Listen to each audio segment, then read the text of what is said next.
Welcome to the first session of the Hygiene Promotion Technical Working Group's webinar series on hygiene. So the Hygiene Promotion Global Technical Working Group is a subgroup of the Global WASH Cluster. As many of you will know, this was set up or re-established during the COVID-19 pandemic, and we're bringing together experience from humanitarian actors across the sector with a focus on WASH and hygiene promotion. And our role is to really look at ways that we can contribute to sharing knowledge, to building and strengthening capacities, and ultimately to improving the way we deliver hygiene promotion in humanitarian crises. We're really excited to start this webinar series. And the first topic today, as many of you will know, is what can the WASH sector do to better support people with incontinence in humanitarian crises? This is a webinar series that will become a monthly event. The purpose of the webinar series is to share research and learning within the sector and to reflect on how this can be used to strengthen capacities and programmatic work within humanitarian crises, but also to draw attention to issues that are often overlooked, as is the case today. For example, incontinence, not often a standard program topic at the moment, and also to develop a repository of webinar recordings that can act as a reference point for humanitarian WASH actors.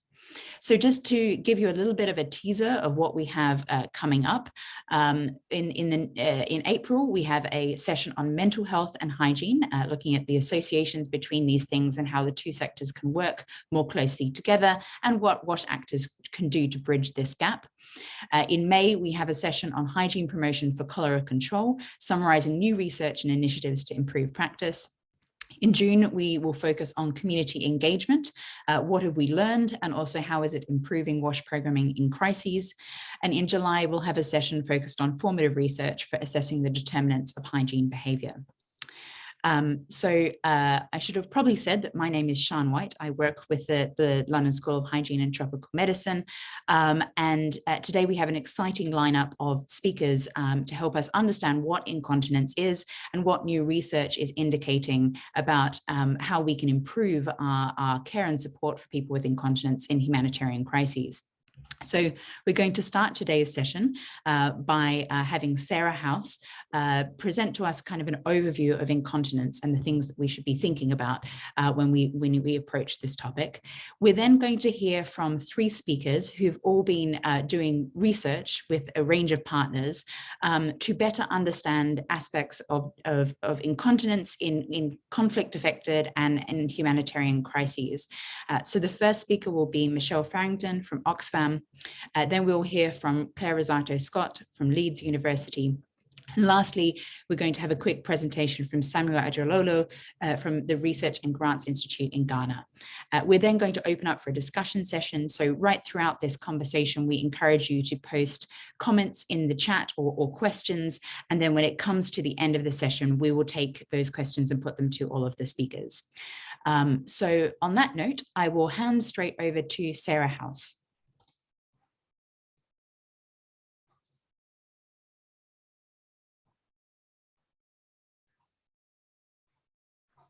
Okay, hello everybody. Oh, I need to hide this.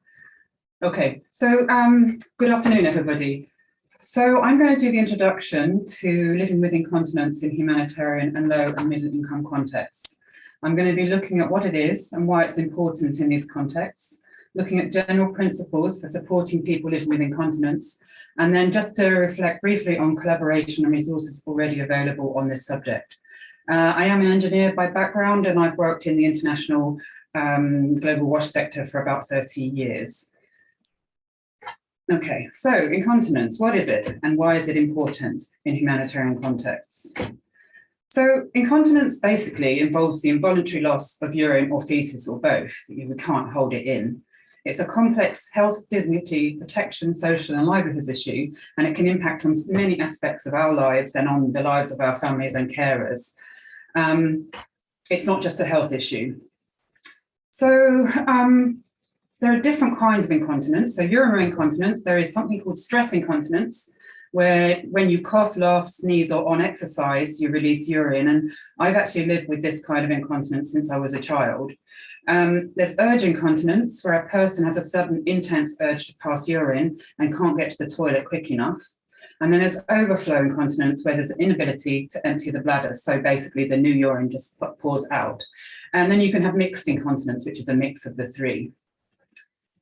Fecal or bowel incontinence, I think, is even more difficult to deal with. And again, there is a form called urge, where the person has a sudden intense urge to open their bowel, but there's such urgency that they can't reach the toilet in time. And then there's passive, where a person is not aware that feces are being passed. And this, for example, could be somebody who has a spinal cord injury, for example. The level and severity of incontinence varies. So it can be either day, it can happen in the day, it can happen in the night, it can happen in both. It can be just occasional leakage every few weeks, for example, or it could be regular leakage on a daily basis. And it can lead to smells and sores similar to nappy rash. It can also lead to urinary infections and bladder complications. And it can lead to, in the most severe cases, particularly people who are bedbound or immobile, to pressure sores, and this can actually lead to death. So it's not a small condition to have. There's also a condition, incontinence called functional incontinence, and this is where you're not able to get to the toilet on time. So for example, it might be if you're getting older and you're not as mobile, or you've had an accident and you've broken your leg, for example, you can have functional incontinence. And then the most severe form of incontinence is fistula, where there's a hole in the urinary or fecal systems, and then you have a constant flow of urine or feces. And this is really serious. People sometimes are told to leave their homes because it's so distressing and smelly having someone around, and it really has huge impacts on people's lives. So who might be living with incontinence? So it's really broad. I think sometimes we think, for those of us that know the word incontinence, you think, oh, it's just older people or just people with disabilities, but actually it's really broad. So there are people with malfunctioning urinary and fecal systems. So that's the group I come in, having it since childhood. There are older people, including people with dementia. There are people with disabilities or those who face barriers with their mobility. Women who've given birth, and particularly younger women and girls who their bodies aren't ready to give birth. They're at risk of ripping and having fistula. People with mental health conditions, including intellectual or psychosocial disabilities. Women going through the perimenopause or menopause process. People with a range of chronic health conditions. So people with asthma, diabetes, immune system conditions or neurological conditions. People with acute conditions and those who've had surgery, so men who've had prostate cancer, for example. And then women, girls, men and boys, and people of all genders who've undergone severe gender-based violence, and particularly rape, can also lead to fistula. And then children and teenagers who've experienced particularly stressful situations, such as from conflict or a disaster, who may not have wet their bed for many years, may return to bedwetting. And then there's people who abuse alcohol or overuse alcohol and drugs, which is a mental health condition, also may lose control. So it's really diverse in terms of who is affected.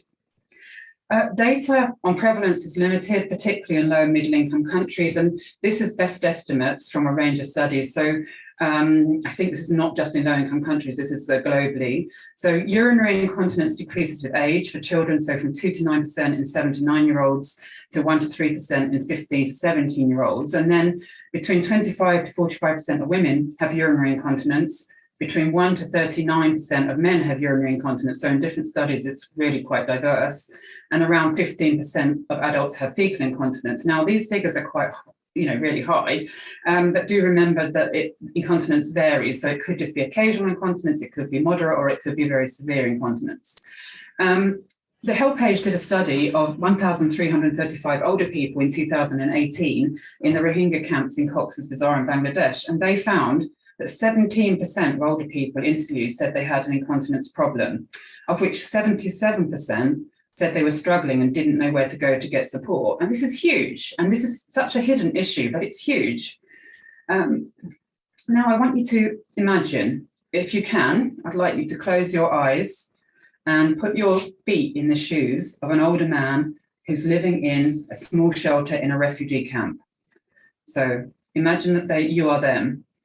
You're not very mobile these days, and your daughter-in-law has to look after you and help you get to a shared public toilet some distance away. You find it difficult to stand for very long and difficult to queue. So using the shared toilet facilities is very challenging as you cannot always hold in your urine or feces. On some days, you're not mobile at all and cannot get out of bed, and hence going to the toilet is very difficult for you, and you're restricted to the same dark room for days on end. Sometimes you soil your clothes and your bedding with urine and feces. Your daughter-in-law tries to help you as much as she can, but she also has 5 young children to care for, and your son who was injured in a conflict. She has to carry water up a steep slope, and it takes her half an hour to get 1 bucket of water, and she's exhausted after each collection. The family has little money and cannot afford to buy much soap, so sometimes the family has none. Sometimes she also gets stressed and she shouts at you and even hits you when you soil your clothes and bedding because it adds to her already huge workload. So just imagine, how would you feel in that situation? So, practical realities of living with incontinence. Much higher need for water and soap, less able to engage outside the household, so less able to work or to participate in community activities. You might be scared to go to school, you might not be able to collect non-food items. You may be very embarrassed, stressed, you may be depressed, you may lose your self-esteem, people may bully you, and you may be very lonely because people don't want to be near you because of your smell. And with fistula, you may be abandoned by your family. Older people are known to reduce their drinking and eating and hence cause constipation and other health issues. And elder abuse and violence against children can also occur. So, and in some cases, suicide has occurred. So it's huge in terms of the impact. And I use this word very deliberately, but I think that people with incontinence really suffer. I cannot see a single positive about living with incontinence. It's really a very difficult situation.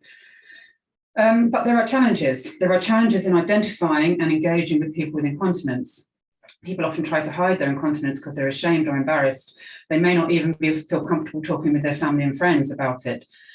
And people, including health workers, may not understand the term incontinence. And then obviously there's translation issues as well. People with some mental health conditions, including older people with dementia, may what's called walk with purpose, so wander off to different places and not realize they need to go to the toilet. So all of these pose challenges in terms of engaging with people. Now, I don't know if some of you may have in the past or even now work in a care home for older people or people with incontinence, people with disabilities, or you may have an elderly relative or another relative or friend who lives with incontinence. And if you've helped them with managing their incontinence, you'll know how much hard work it is and how much you need, for example, a washing machine, having a shower, if you have a shower, if you have a toilet, if you have soap and water, even then it's really difficult. You could be changing pads multiple times a day, you could be changing bedding several times a night. So you imagine then not having any of that and being on the move with incontinence, with urine and feces pouring out of you. I mean, I just cannot imagine how people can manage. Or living in cramped conditions of a refugee camp, lack of privacy, where do you dry your items? Where do you dispose of them? Not have much water, not have much soap, not have access to toilets, have difficulty getting bedding, have difficulty getting clothes and non-food items. So each of these contexts adds multiple challenges on top of the already huge challenges of having this condition. So, general principles for supporting people living with incontinence. The first is to talk about leaks with a simple language. It is a subject surrounded by taboos and silence, with huge impacts for people who live with it. But we need to break this silence to be able to learn about and improve the lives of people struggling with it. Nothing about us without us. So for me, this is one of the most important principles, and we need to show respect, even though it's a difficult subject to talk about, we need to show respect to people living with incontinence and ask them themselves what challenges they face and what support would help. They know much more than we do as professionals as they live with this condition on a daily basis in the context of a refugee camp, in the context of a disaster zone, for example. And you will find that people, when you do broach the subject, will want to talk to you about it. Be a sensitive, because it's such a huge burden. Be a sensitive listener and talker. Be careful to talk in a private location so as not to cause embarrassment while discussing the subject. But it's not always going to be possible. And a few years ago, I was in Lebanon doing an assessment in the informal camps. And I was just about to leave a small camp, and there were about 30 people standing around looking at me because I was a strange person in their camp. And this woman pushed up an old man her husband, an old elderly man, in his wheelchair. And basically they were begging me out loud for incontinence pads in front of all those people. And I just thought, oh my goodness, how desperate must they feel to be prepared to ask about something so sensitive to a stranger in front of all these people. And then collaborate across sectors and be prepared to challenge resistance. You know, it is very much a cross-sectoral issue, but WASH is essential in being able to manage this condition. You know, and we need to remember it's life-threatening and it's a huge dignity issue. So when someone says it's not my responsibility, it's someone else's responsibility, the answer needs to be no, it's all our responsibilities, and we need to work together on it. So just in terms of the kinds of things that could be done to help people, and we're still at the early stages of learning on this as to what is most suitable. So definitely lots more soap, definitely lots more water in buckets. So one study had estimated that up to 5 times as much water is needed to manage the hygiene around incontinence. There's also urine containers and bedpans. There is a range of different products in terms of incontinence pads, whether disposable or reusable, and underwear. All of them have challenges. So the challenges clearly are, you know, replacing disposable ones. Where do you dispose of them? How do you wash and dry, you know, reusable ones? Something that I think is really important that we need to get a handle on quite as a priority is actually a bed mattress protector. So if you imagine having a small mattress on a floor in a shelter and you even leak urine on it once, can you imagine how difficult it will be to get the smell out? And if you're leaking on it every night, I even imagine very quickly your family would take away that mattress and make you sleep on a bare floor. So having a mattress protector to protect the mattress is really important. The one in the middle is just a picture of also something called a catheter, which goes, a tube that goes inside the bladder, whether male or female, and it collects the urine. And it has many benefits in the sense that you don't have to deal with the leaking urine on everything, but it also has challenges in that you have to have good hygiene to insert it. You need someone who's qualified to insert it, etc., and you can get infections. So all of them have challenges. So just to conclude, then, looking at collaboration and resources, so we have an informal email group. We established it about 2015-16, looking at people living with incontinence in humanitarian low and middle income countries. It blows my mind as to how broad the range of people that are on it. We have about 80 people at the moment across a range of countries and contexts. And I just want to read through some of these professions. So we have people who are WASH, hygiene promotion, environmental health, shelter logistics, disability, older people, risk mitigation specialists, we have child protection specialists, gender-based violence specialists, we have a fistula surgeon, doctors, nurses, sexual reproductive health, midwife, we have occupational therapists, medical anthropologists, sociologists, a range of different kinds of engineers working on incontinence in different ways, gender equality, social inclusion, we have a menopause specialist, and then between us we're a range of practitioners, managers, researchers from a range of different kinds of institutions, whether practitioners or working in research. So it really is really broad, but I really want to stress that without water and sanitation and hygiene, people will not be able to manage their incontinence. So just a few examples of progress in terms of learning and action. Incontinence is now has higher prominence alongside menstrual hygiene in the last version of SPHERE.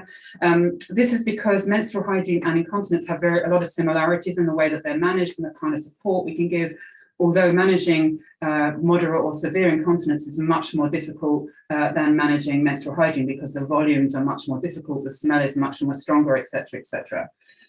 We did a cross-sectoral workshop on incontinence in Cox's Bazar for WASH, health and gender sectors in 2019, which was included in an audit of the WASH sector's response in relation to gender-based violence and inclusion, which was on behalf of the WASH sector and UNICEF. The email group members prepared some guidance notes and case studies, trying to pull together everything we've learned so far. And then a really, really important study by London School of Hygiene and Tropical Medicine and World Vision, not focused on a humanitarian context, but a really large-scale qualitative and quantitative study in Vanuatu, people with disabilities and menstrual hygiene management and incontinence, that had a lot of very useful findings. And then the Humanitarian Innovation Fund called for research into incontinence in humanitarian contexts, and there are 3 researchers that you're going to hear from today. Okay, so just to, and one other very useful piece of a resource is Frontiers of Sanitation, We Need to Talk About Leaks. And this was prepared by the Sanitation Learning Hub of the Institute of Development Studies, published in 2020, focusing on practitioners. with a supporting checklist and list. And it was developed following key advocacy by Robert Chambers, and it's sort of updated that sort of good practice from various additional learning that we've had the last few years. So if you're interested in any of these resources, if you Google Leeds University and Incontinence, you'll get a page where there are links to what useful information there is at present, or some of the key information. And if you want to join a group, informal group, it's voluntary. There is an email here, or you can contact the organisers of this webinar or myself, and we'll all link you in. So thank you very much. Thank you so much, Sarah. Such a useful overview and for pointing us towards those resources. I can see we have some questions coming in the chat, which is wonderful. We'll take all of those at the end of all of the presentations. So now I'd like to hand over to Michelle at Oxfam to tell us a little bit about the research that they have been doing among older people. Great. Thank you very much, Sean, and thank you so much to Sarah as well for that really helpful introduction. So I'm just going to talk a little bit about research that was conducted with HelpAge and with Oxfam and a number of local partners in Ethiopia and in Malawi over the last year. And we were particularly looking at older people and their experiences of incontinence and their recommendations for how WASH practitioners in particular could support this issue. So the reasons why we wanted to do this research is that very often, as we all know, in emergency responses, we build quite standardized facilities, and very often we're not including older people in discussions around what their needs are for WASH facilities and services. There's a lot of limited experience or limited evidence available to understand the scope of incontinence in humanitarian contexts and the implications that it has. And there's also quite a limited awareness of the topic within WASH practitioners, but also within practitioners across the health, disability, protection sectors as well. So just to give the overview here of the different partners that we worked with. So the research was led by Oxfam and HelpAge with financial support from ELRA and from IDS. And we had some amazing in-country partners working with us, the Ministry of Health in Ethiopia, Manepo in Malawi, and Gambela University in Ethiopia as well. So what we were trying to understand with the research was really to try and develop a practical and a sensitive way for WASH practitioners to understand the scale and scope of incontinence, how it affects older people, and how it affects caregivers in humanitarian contexts. So the three things we wanted to really get out of this research was how the WASH sector can better engage with older people and with their caregivers, and to create linkages across different sectors. That we wanted this research to act as a catalyst to really bring focus onto the needs of older people and the importance of engaging with them on the topic of incontinence, and to understand the coping mechanisms that are already in place, that people are already using to manage their incontinence, and to learn from those. So just a quick overview of the research methods that we used. This was very much a qualitative study. So a lot of the data has come from first-hand discussions with older people and with their caregivers. And we did a range of qualitative research collection methods, including focus group discussions, household visits, and sector key informant interviews. We did also do some quantitative needs assessment, but very small scale and a non-representative survey, just to help us test out a little bit whether we can add certain questions around incontinence into things like needs assessments or surveys that we do very regularly in humanitarian response. So first of all, just to have a look at the quantitative research findings, and I should highlight here that they are not representative. They were not done to, sorry, is someone, can someone mute? There is someone who's muted.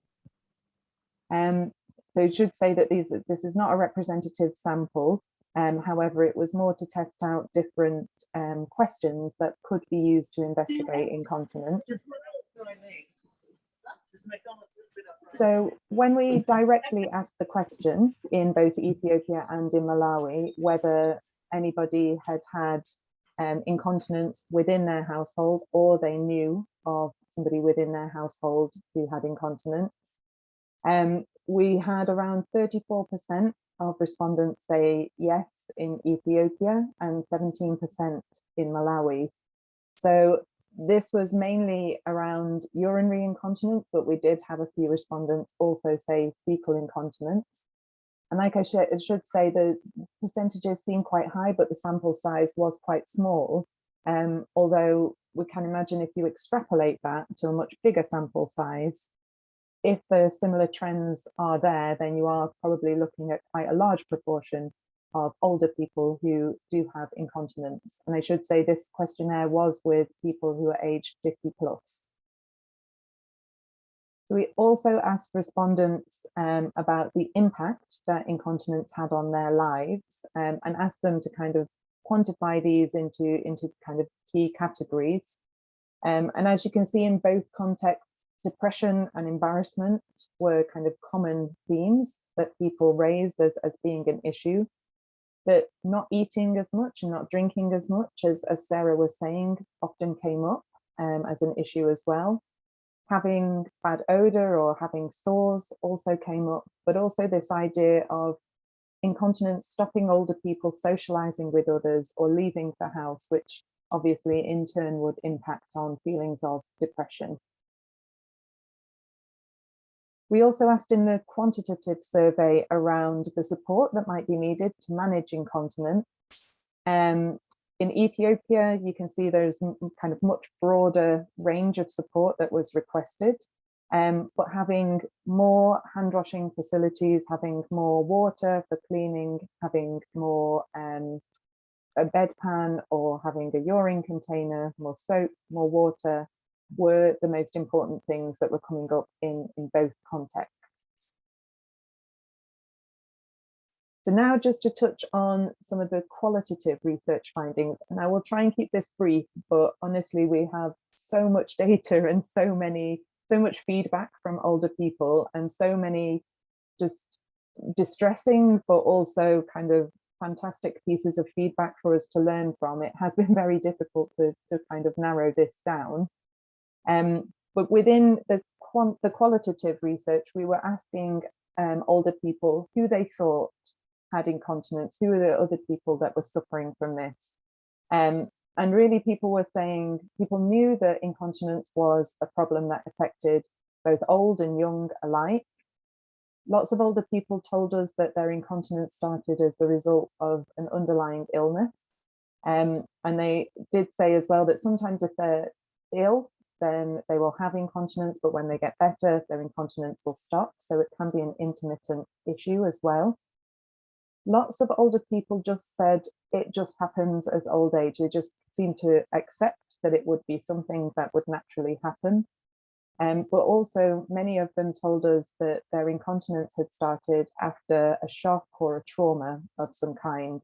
So we had seen that quite a lot in incontinence with younger children, but perhaps not so much for adults, but it was coming up quite commonly when we were speaking with older people. And maybe just one of the quotations to pick up from this slide was from one of the researchers when we were looking at how to best describe incontinence. And he said, people see incontinence as a really severe thing, something that only happens to bedbound people. But when we explained it can also be a small leak, we had older people say, you mean when some urine comes and I can't stop it, then yes, I have that. So the idea of how we talk about incontinence is very important as well. So some of the challenges that people were facing because of their incontinence, a lot of the times in both contexts, we found that the wash facilities were too far away or they were too difficult for people to use, that people needed more NFIs, so more soap, more buckets, additional things like mattress protectors to help them manage incontinence, that lighting was particularly important because a lot of leaks were happening at night time, and then older people either needed to change their own clothes or their caregiver needed to change them for them. That we had this kind of limit on fluid or food intake to prevent leaks. And in Malawi, this very often came up before traveling or before meeting up with friends. And again, these kind of psychological issues were very, very prominent. So older people were socializing less, feeling more isolated, feeling embarrassed and depressed.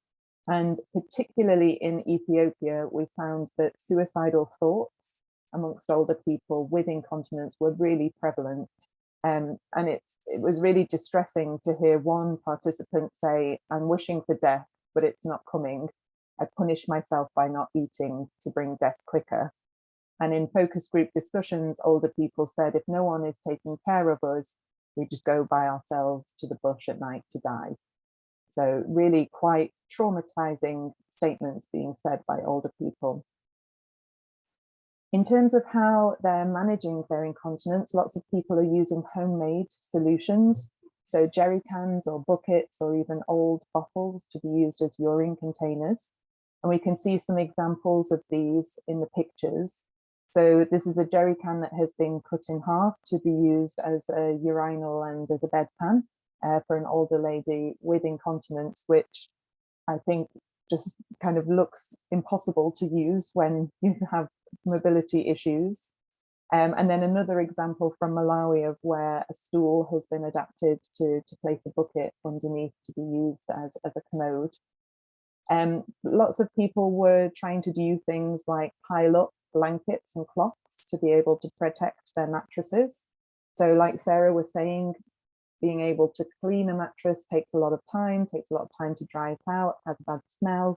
So people were using cow skins in Ethiopia, but also blankets and cloths in Malawi.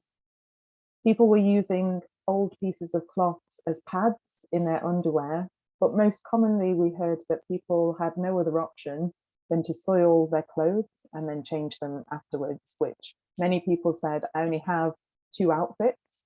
So if I soil one, I wear the other. If I soil the other and my first outfit hasn't yet dried, then I don't have anything to wear. So in terms of the impact that incontinence has been having, we've covered quite a few of these already, but one thing that was really striking was the impact that incontinence also has on caregivers. So lots of younger child caregivers were missing school, but also caregivers told us a lot that it had an impact on their earning ability, but also on their mental health as well, that they had very little time for any other activities, a lack of a social life, not being able to provide enough care and feeling quite guilty about that, and not being able to go far from home to be able to earn money. And one man, an older man, said to us, you know, we have the heart to work, we want to work. But when you think about your situation, when you think about your incontinence, and you think about how people would react if it happened in public, I'd rather sit at home than be humiliated. So I know there's a lot of text on this slide, but these were the recommendations that came out from both Ethiopia and Malawi. There were similarities between the two, but I think in Malawi, we saw much more a focus on recommendations around much more support from a healthcare perspective. And in Ethiopia, we saw requests for much more support around a wash and nutrition perspective. Both places said that psychosocial care for older people, training for caregivers, and also access to assistive devices so that older people could move around easier and socialize with others would be a big help. And both places mentioned income generating activities as being particularly important for helping them manage their incontinence. And this list down the side is from Ethiopia, and these were the top ranked 10 items when we did ranking exercises with different households that had older people with incontinence. So you can see a lot of the things that come up there are not specialist items for incontinence. They are things that we have in our hygiene kit anyway.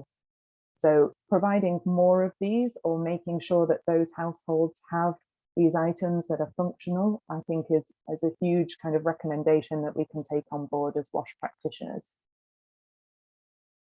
So just briefly on the next steps, we are finalising the final report for this project, and we are trying to develop some guidance and tools for WASH practitioners to incorporate incontinence more into their programming. We are planning to continue disseminating the findings and keep this conversation going. But I just want to finish with a quote from the chairman of the Kule Refugee Camp Older Persons Association, who said, "Thank you for asking these questions. You've captured everything and we really appreciate. But now you've done this research, put it into practice, do not forget us." So I think that's something that is really important for us all to take away from today's webinar. Thank you very much.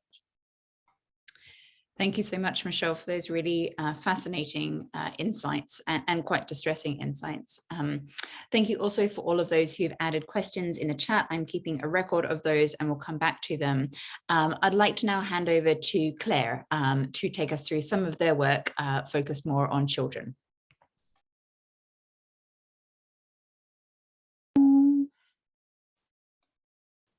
Hi everyone, can everyone hear me and see slides? Yes, we can. Brilliant, thank you. Hello everyone, my name is Claire Rosato-Scott and I am a PhD candidate at the University of Leeds, researching the provision of emergency sanitation for children with urinary incontinence. I'm also a lead researcher for another of the HIF-funded projects, which aims to understand children and their caregivers' experiences with incontinence in humanitarian contexts, which in our case are Adjumani district in Uganda and Cox's Bazar refugee camp in Bangladesh.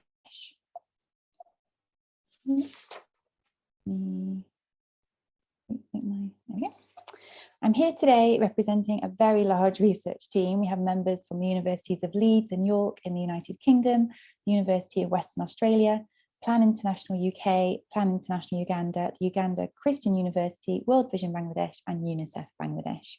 We are also supported by an advisory committee consisting of humanitarian specialists, incontinence specialists, and specialists in conducting research with children, and in fact, some of our advisors are on this call today. Our research is focused on the experiences of children aged 5 to 11 and their caregivers. So 5 is the age from which children can be diagnosed with a medical condition of incontinence, but we know that children can also urinate or defecate on themselves due to not wanting to use the toilets available or not being able to use the toilets available. And 11 was therefore chosen as the upper end of our focus, as it was deemed to be the age from which children may be able to safely and confidently use adult latrines. But why are we focusing on children? Well, when I first started my PhD, I heard a number of anecdotes that suggested that children were wetting themselves in refugee camps, which could be causing strain for caregivers. I wanted to know how far that was the case and if anything could be done to provide support to such children and their caregivers. Digging deeper, despite best efforts, I couldn't find any research that had been completed to understand the experiences of children with urinary incontinence in emergency contexts, and in fact found few examples of children of this age group living in a humanitarian context ever being asked about personal health issues. There are many reasons for this, and a key one is that those involved in humanitarian response rightly emphasise the protection of children due to an awareness of their vulnerability. However, there has been a push in recent years to consider children as rights-holding individuals as well, and the right of children to be heard and to be taken seriously is one of the 4 general principles of the United Nations Convention on the Rights of the Child. And the concept of participation has therefore emerged to describe efforts to implement a child's right to be heard. So in our project, we started from an initial stance of involving children in the research is the right thing to do, and then focused on our efforts on how to conduct that research ethically. We developed what we call a storybook methodology used in a focus group discussion to facilitate conversations with children aged 5 to 11 about incontinence.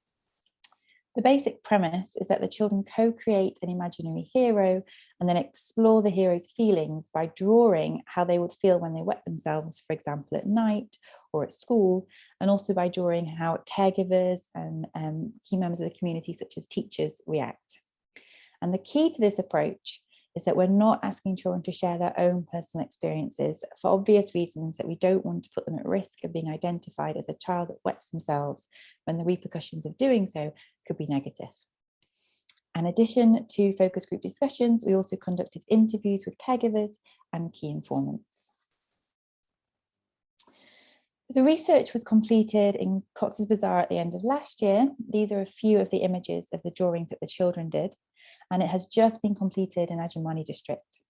The Bangladesh team is currently analysing the Cox's Bazar data, but I have read the transcripts and I'm happy to share a few of my initial thoughts on the focus group discussions and caregiver interviews, noting that the final report may be different. So in the focus group discussions, the children drew hero responses to self-wetting that included crying, feeling ashamed, feeling sad, feeling angry, and also drew caregiver and teacher responses that included being angry, acts of violence, and teasing. Suggestions to help their hero included drinking less water and going to the toilet before bed and before going to school. Caregiver transcripts revealed that children wetting themselves is very common. Most caregivers either had a child that used to wet themselves or was still wetting themselves, and many also knew of similar situations in other households. I should just add that we didn't specifically look for caregivers with children that wet themselves. That wasn't our criteria. Reasons given for the self-wetting included that it's just something that young children do. Also because the toilets were very difficult to access, they were too far away, the road was not suitable for children, there weren't any lights at night, and the queues were too long for children to wait in, especially as often they got pushed out of the queues by adults. The subsequent washing demands for caregivers were noted as troubling due to water and time constraints, and there was mention of beating the children as punishment and also as a deterrent. Many that were spoken to didn't think that children wetting themselves was a problem. Again, they often mention it's just something that children do, unless they were still doing it when they got older, and I'm not sure about at which age it started to become a concern. But at some point, caregivers would start to wonder if their child was ill, and some even question whether their child was possessed. Caregivers did seem happy to discuss their children and their wetting with members of the community, asking about what to do next. And the options that were tended to be mentioned most were visiting a traditional health practitioner for an amulet or a doctor for medicine. Their suggestions for what would be most useful for families with children wetting themselves often focused on having a child-only latrine closer to home. My personal thoughts on what else could be helpful include products to facilitate access to the latrines, for example, lights, products to facilitate urination and defecation in homes, for example, bedpans, and products to facilitate cleaning clothes and bed mats.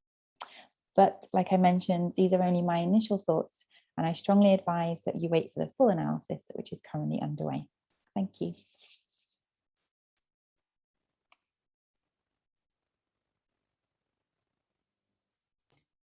Thank you so much, Sarah.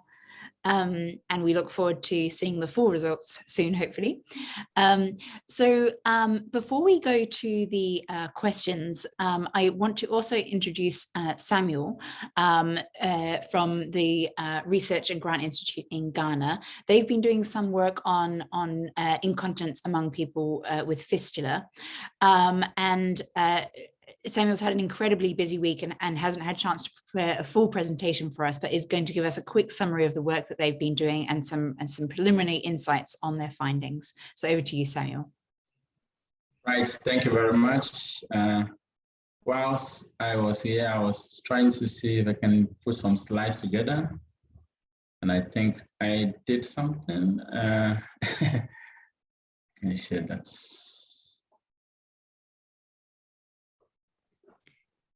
Yes, we can see that now, but I think you've jumped halfway through, maybe. Yeah, is it okay now? Yes, if you can just that's perfect. We can see it now. Great, thank you. So our project actually was to explore water, sanitation, and hygiene programming for women with obstetric fistula induced incontinence in Ghana.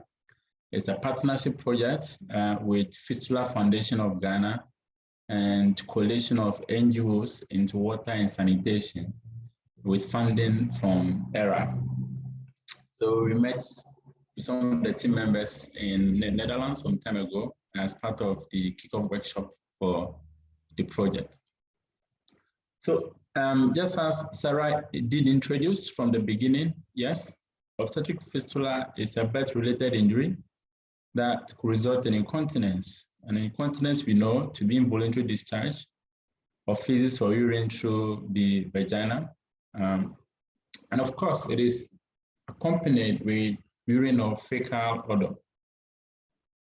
In Ghana, although data is scarce, a report by the Ministry of Health in 2014 indicated that about 7,000 women in Ghana have incontinence that is resulting from obstetric fistula. So the burden, given a population of about 30 million people, with women constituting about 50%, having this burden is quite a lot. Importantly is the distribution of fistula. Where in Ghana do we have fistula being highly prevalent? There are two parts of Ghana where this appears to be high. The first one is the northern part of Ghana, and the second region is central region, which I'll talk about later. In northern part of Ghana, then the discussion has been the fact that there's a protracted war, and that has lasted for over 20 years. We don't know when it's going to end. So day in, day out, then this wars starts. And because of there's a breakdown in social order, and that allows rape and other social vices to actually manifest. And so women in particular then becomes very vulnerable to the consequences of this. In addition to this, then there are social-cultural practices that makes it possible for fistula to develop. In particular, a strong woman or a woman is perceived as a woman in that context if you are able to deliver your baby in the house without the assistance of a health professional. So for most people, the initial attempt is to deliver at home. And sometimes because of the proportion or the size of the baby and the birth canal, there is a delay. And so by the time they get to the facility, then there is an injury to the birth system, resulting in fistula. So these three conditions then appear to provide a fertile ground for the high prevalence of obstetric fistula that have been reported in the northern parts of Ghana. Then in central region, there is a Bujumbura camp. It's a refugee camp. It's a camp that was created following the law in Liberia some years ago. The camp is still there, and there are a lot of refugees. Now the area is expanding with other citizens from Africa countries joining in that camp. So there are a lot of activities, teenage pregnancy, rape, and so on and so forth taking place in the camp. In fact, recently there's a discussion in Ghana to actually close down the camp because of the fact that there's a breakdown in social order and there's a lot of vices taking place in this camp. So again, then most of the conditions that are reported in terms of obstetric fistula is actually reported among residents in central region who live near or around the Bujumbura camp. There's been efforts actually to respond to the burden of obstetric fistula in Ghana with the hope of reducing the prevalence of incontinence. And most of these interventions has largely been surgical. And because of this, we have two fistula treatment centers in Ghana, one located at the northern part of the country called the Tamale Fistula Treatment Center, and then the other one in central region, also called the Mankesim Fistula Treatment Center. In terms of support, the UNFPA has been the backbone of addressing obstetric fistula in Ghana, and by so doing, helping to minimize incontinence issue. Then the church, particularly the Roman Catholic Church, also plays a phenomenal role in this regard. But of course, because of the cost of surgical interventions, then surgeries could be done maybe once every 2 years or once every 5 years. And there are a lot of women who do not have surgical intervention. But because the intervention, the focus has been on surgery, there is no other attempt, but there's no attempt to actually understand the challenges or how these women are able to meet their water, sanitation, and hygiene needs. So the big gap, as far as we see, is that there's no empirical data on the wash needs and services in response to the fistula resulting from the delivery process. And so we are not too sure how these women go about on a daily basis, trying to respond or trying to meet their wash needs in order to address their incontinence problems. So we apparently look at this as a critical gap. And because of that, yes, there's no discussion apparently on the wash needs of these people. So how they go about it, all we are interested in is how to conduct surgeries. And so appeals for support are geared towards surgery, leaving the soft aspects of managing incontinence. And indeed, we gathered evidence as part of this study that for some people, then the surgeries do fail. And once surgeries do fail, then they come back to the incontinence level. And these people must be able to address or respond to their wash needs properly. So the lack of data then is hindering planning. And so this study was very timely. We set out to achieve the following objectives: explore the lived experiences of these women with incontinence resulting from obstetric fistula with respect to their wash needs. We aim to understand how they meet their wash needs, how are they able to meet their wash needs on a daily basis. Do they encounter some barriers? If yes, what are these barriers? We also sought to explore interventions that are there currently to promote their inclusion in wash services. And most importantly, to determine new and culturally appropriate interventions that can address the wash needs of this vulnerable population. So these were the things we set out to do. In terms of methodology, then we employed a mixed method design involving the qualitative and quantitative approach. Qualitatively, we conducted individual in-depth interviews on at least 15 participants. And we also conducted a focus group discussions involving 15 participants. And we administered questionnaire on 40 participants, just so that we're able to have a blend of experiences and also quantifiable data. So in all, then we have about 70 participants taking part in this study. Of course, COVID was a challenge, but we managed to actually do something. So the result was what I was actually putting together when I was called to do the presentation. We analyzed the result and presented it in this way. First one is the risk factors or the perceived causes of fistula from the viewpoint of the women. Then we also investigate, or we got data on their experiences, and this we broke down into physical, health, psychological, and economic experiences. We also had a session of analysis on the wash services that they have currently to manage their incontinence. And then lastly, suggestions or ways to improve incontinence management. I'm not sure I can go further from here, but if you do permit me, in subsequent meetings that I'll take up from this presentation, and I'll do justice to the results. I'm sure we've got something interesting that I'll be happy to share with the global community as far as obstetric fistula is concerned. Thank you very much. Thank you so much, Samuel, and thanks for very rapidly pulling all of that together. I'm sure there will be opportunities to perhaps share a little bit more in the questions as well. So thank you all for staying online and for being so participatory in the chat.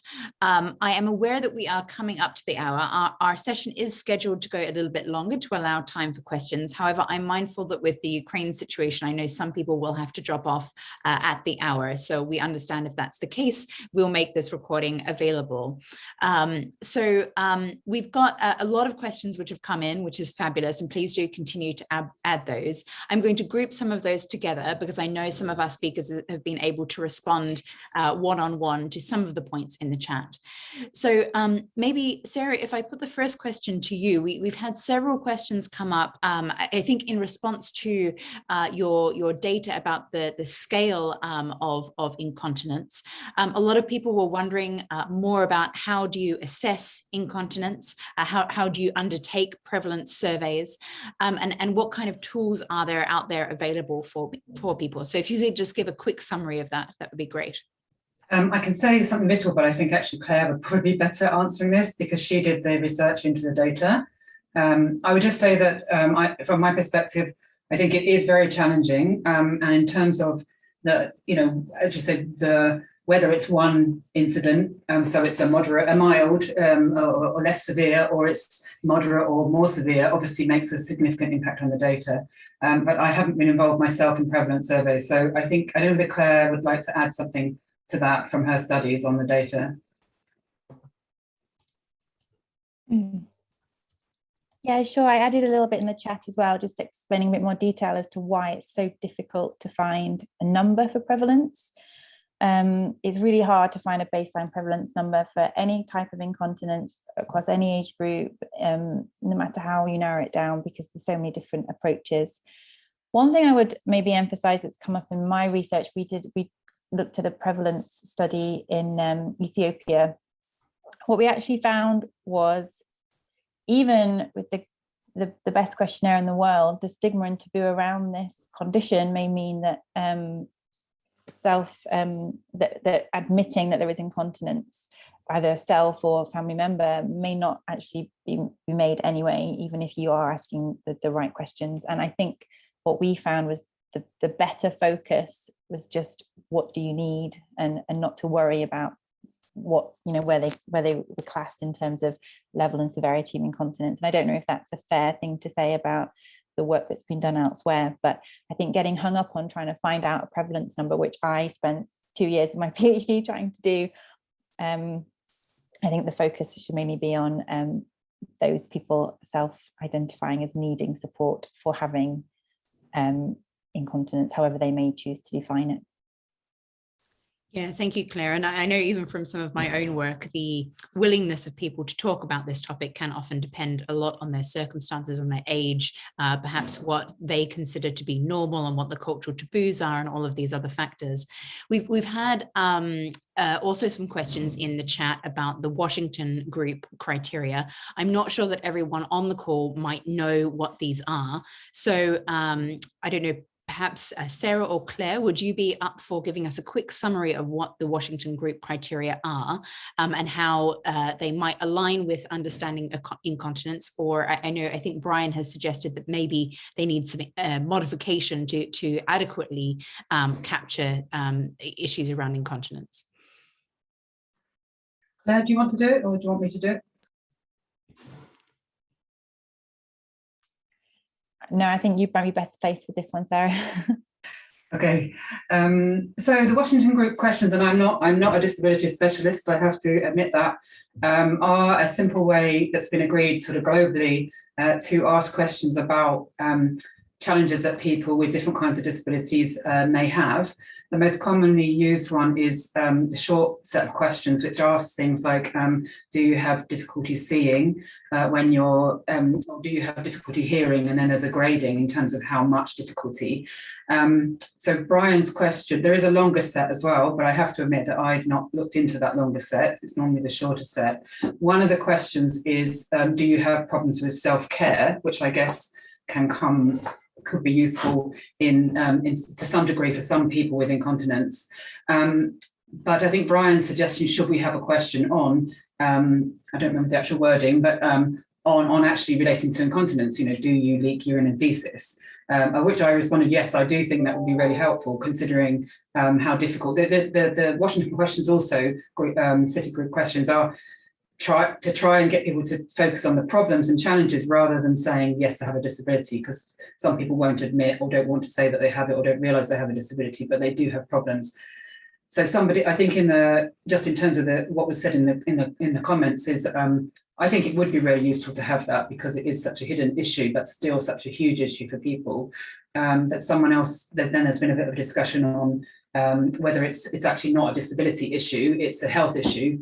But my response is, it may be a health issue to some, from the functioning side, but actually it causes you to be disabled because you can't engage, in your daily life. So I still think it's relevant. I don't know what anyone else thinks. Yeah, thanks very much, Sarah. And I think it is useful perhaps for anyone thinking about working on incontinence to engage a little bit with that broader disability literature and kind of the way that disability is kind of framed and how that has changed over time, moving from perhaps a medicalized view to a more social view, and how we are often disabled by our environment and our societies perhaps more than our functionality. So I will keep on with the different questions that we've got. We've got some clarifying questions for Michelle on her presentation. So an initial question from Angie about the kind of scale of the quantitative data and particularly on needs and the frequency of responses, and whether people could provide kind of multiple responses to some of those graphs that you showed early on. And also what the sample was for each country and whether that differed. And also just a point around the study sites. So just if you could expand on that as well. Yes, sure, no problem. So in terms of the study sites, in Ethiopia, we were working in Kule refugee camp and Nunyel refugee camp. So only with South Sudanese refugees. And then in Malawi, we were working in three neighborhoods in urban Blantyre, and then also two communities, one in Chikwawa district and one in Nsanje district. So we had kind of a range of locations in Malawi, from quite urban locations to more rural locations. And initially, these were meant to be individuals who had been affected by Cyclone Idai. However, because of COVID, it took us a very long time to get to Malawi. So most of the kind of humanitarian context from Cyclone Idai had calmed down quite a lot there, but those issues were still very apparent. In terms of the quantitative survey, so I do need to emphasize it's not representative at all. So in Ethiopia, we had 38 respondents, and in Malawi, we had 41 respondents. So we had kind of branching questions in there that if a person answered that yes, they or someone in their household had incontinence, they would be asked subsequent questions, and they were all multiple choice, and they had the option to answer with multiple responses. So for example, when we were asking what impact does it have, they were able to choose multiple options, because we know it doesn't only have just a singular impact on a person. Likewise, when we asked about support that would be helpful, we knew it's not necessarily just one aspect of support that people need, it's a range of different things. So yes, that's why you see kind of differences in terms of the numbers that are in those graphs and the numbers that are, or the percentages that are in the pie charts at the beginning. Thanks, Michelle. And maybe just one more additional question related to your work. Angie was asking about the fact, or she reflected that it was interesting that incontinence pads didn't come up as kind of a key need from many of your participants. And is that because people are not aware of those items, or perhaps they're not as suited to managing incontinence in the settings where they're working? And maybe if I can add on to that question, I also noticed that mosquito nets came up as a identified need. And I was wondering if that's sort of related to broader issues of sort of poverty that can often affect households with people with incontinence. Yeah, absolutely. So I definitely think that for the Ethiopia data, there is an element that people were less familiar with more specialized items for managing incontinence. So when we did the ranking exercises, we did take time to go through each of the items and really explain what it was, how it was used, those kind of things. So even though it might have been someone's first time, I would have hoped that if they did think a pad would be, you know, most appropriate, then they would select that. We did see it selected higher up in the list for Malawi, and that was because people had a little bit more familiarity with those items. However, there were, particularly in Blantyre itself, there was a lot of pushback on disposable items because lots of people had said that they had a lot of environmental issues from babies' nappies, and they considered kind of, you know, disposable pads as being kind of part of that problem as well. So there was a little bit of a pushback on that. And even in the rural areas, people sort of said, well, you know, a reusable pad is going to be better because we can't afford to pay for kind of reusable pads. Sorry, there was another question, and I think your question, Sean. And it was just about that. It was interesting that mosquito nets were high up on that list. Yeah. And I was wondering if that's kind of a broader socioeconomic issue. Yeah, so I mean, we don't know for sure whether it was a kind of broader socioeconomic issue because we didn't really ask that. However, one of the researchers did reflect that perhaps some of the selections were being made about what would be of a benefit for the wider family as well, which from my perspective, I think is fine. I mean, if that is going to help you and your family manage somebody's incontinence better, then absolutely fine. I think a lot of the time people were saying mosquito nets would be helpful because older people in their household were less mobile, so they needed to be protected against insect bites and things like that. But yeah, I think that's why that was on there. Thanks. And I know, building on your point about incontinence pads, I think in some hot climates in particular, they can be quite uncomfortable to wear and cause, I think, as Sarah flagged, a lot of rashes and unpleasant sweating and things like this. So that, in addition to the cost and the sustainability and the environmental impact, can also be a factor that might dissuade people. Great. We had also a reflection from Brian. I think this was sparked by your presentation, Claire. You know, as you were talking about how you selected your group of children that you were focusing on, Brian reflects that the biggest and most obvious group of people who have incontinence is, of course, children under the age of 5.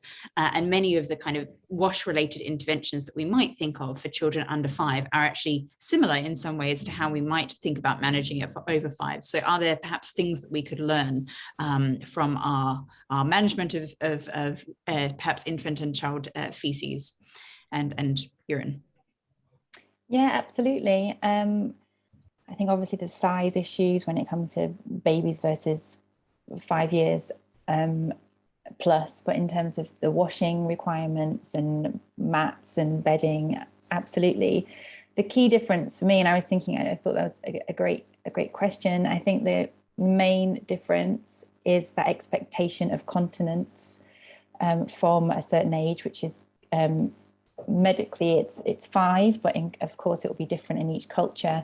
And when that starts to become an issue for caregivers and other members of the community, and then you start having the layers of the shame and the embarrassment, and then it becomes a protection risk as well. So there's from the wash perspective, absolutely. And again, not only with under 5s, we've seen similar requests for people of an older age, and but it definitely needs separate thinking in terms of the emotional impact and the social impact.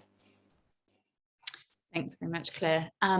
Also, a question to Samuel.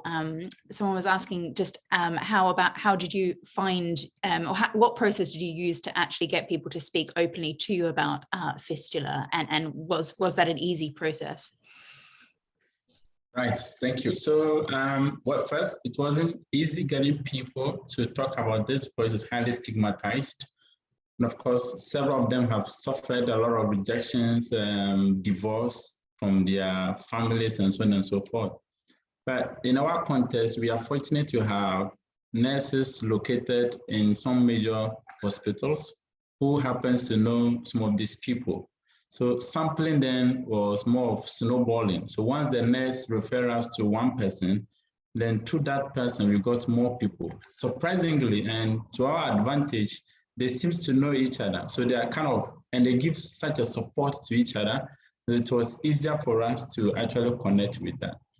I have to also say that in our findings, then sanitary products came out strongly. I mean, as something that they really want to use, and they wish they have access to those.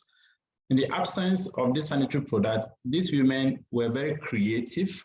They adopt local strategies to actually manage their incontinence. For example, some are very careful when it comes to the kind of food to eat. And some told us that they eat food that sort of hardened their stomach, such that they wouldn't have to use the washroom frequently. So it's like trying to eat food that will constipate you, you know. Some also use this drug, Imodium, which sort of constipates anyway. Some are able to make sanitary pads from their local materials, like a gauze or something. So honestly, there are interesting things that we got from this participant, and I'm looking for that platform to actually share this findings. Yeah. Yeah, absolutely, Samuel. And I think that's a really interesting point that also ran across some of the findings from the other studies as well, like those local coping strategies. And so I suppose I'm wondering, and I think this plays to one of the comments that we had in the chat, which was about our role as advocates as well for people with incontinence and their carers. So I wondered, I'll open this to all members of the panel.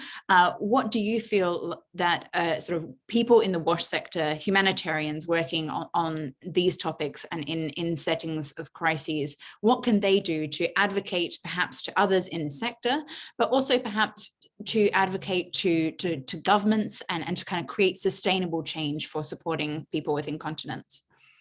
I will open to Claire first, if you have any thoughts on that. Oh no, sorry, I keep dropping off the call. Thanks, Sean, the hospital pass. I think, and this is something that we've all mentioned and Sarah really focused on in her introduction, it's just to have those conversations. I think the stigma and taboo around incontinence is more than half of the problem that individuals that experience it face. And so I think having the conversation, knowing where the tools out there are to understand how to have those conversations is really key for me. Great. And if I could go to Sarah next for any additional thoughts. Yeah, I actually liked what Michelle actually was there at the time in the Rohingya camps when we did the gender-based violence and gender and inclusion audit. And she had, with her counterparts in the hygiene promotion cluster or section of the WASH sector, had set up an MHM informal group, so it wasn't formalized, but they combined it with incontinence, so they called it a menstrual hygiene and incontinence group.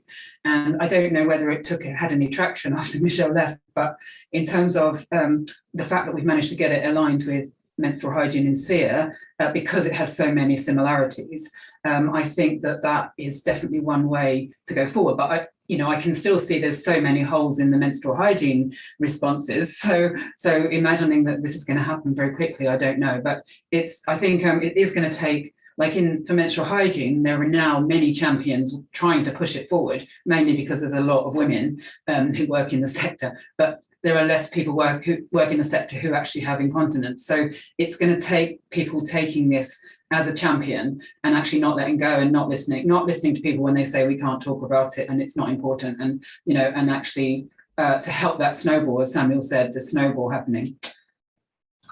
Thank you. Great, thank you. And maybe Michelle, then that links nicely to you, and anything to add in terms of what humanitarians can actually do to address this?